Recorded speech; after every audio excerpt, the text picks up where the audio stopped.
zum zum zum zum zum zum zum लेकिन ये दिन ऐसा मौका ना आए दोबारा प्यार की बाजी एक दफा की जो हारा सो हारा। কিশোর কুমার মানেই শুধু গান নয়, জীবনটাকেই যিনি বানিয়ে ফেলেছিলেন এক দারুণ মজার মঞ্চ। তার জীবন ছিল হাসি ঠাট্টা আর দুষ্টুমিতে ভরপুর। আজ শুনুন এমনই এক দারুণ কাণ্ড, যেখানে কিশোরদা নিজেই নিজের বাড়িতে ছিলেন না।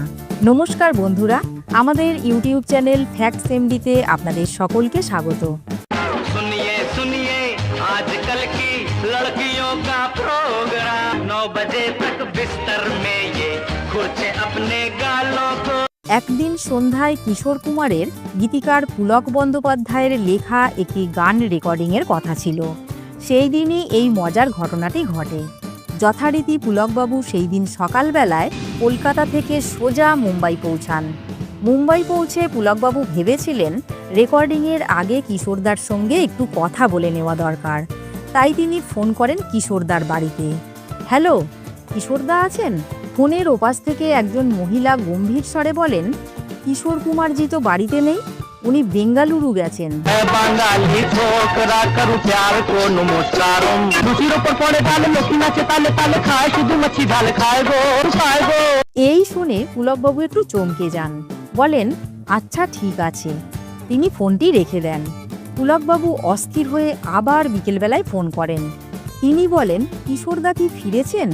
ওপার থেকে মহিলাটি বিরক্তের স্বরে বলেন, আরে না, উনি তো এখন বিদেশে কনসার্টে গেছেন। जाने दे बाबालो बाबालो बाबा आई बड़ी है छम छम अरेगा मामा रेगा बाबालो बाबा ए बाबालो बाबालो बा। পুলকবাবু এবার সত্যিই হতাশ হলেন। কিশোরদার সঙ্গে কথা না বলেই তিনি স্টুডিওতে যান। কিন্তু সেখানে গিয়ে যা দেখলেন তাতে তিনি হতবাক হয়ে যান। তিনি দেখলেন স্টুডিওতে কিশোর কুমার দিব্যি রিহার্সাল করছেন। পুলকদা হালকা ধমকের স্বরে বললেন, আরে কিশোরদা, দুপুরে দুবার আপনার বাড়িতে ফোন করলাম, কিন্তু একজন মহিলা বললেন আপনি বাড়িতে নেই।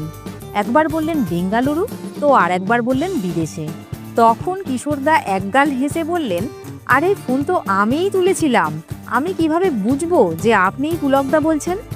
এরপর কিশোরদা দিলেন এক মজাদার সমাধান। কিশোর কুমার দুষ্টুমি করে বলেন, এবার থেকে যখনই ফোন করবেন আগে 3 বার তালি দেবেন, তারপর বলবেন আমি পুলক বলছি। पतली कमर तिरछी नजर बाहर क्या कहना धिंग पटा पट धिंगड़ी पकाओ आए और धूम जाए दीवाने बने बने। এমনই ছিলেন কিশোর কুমার।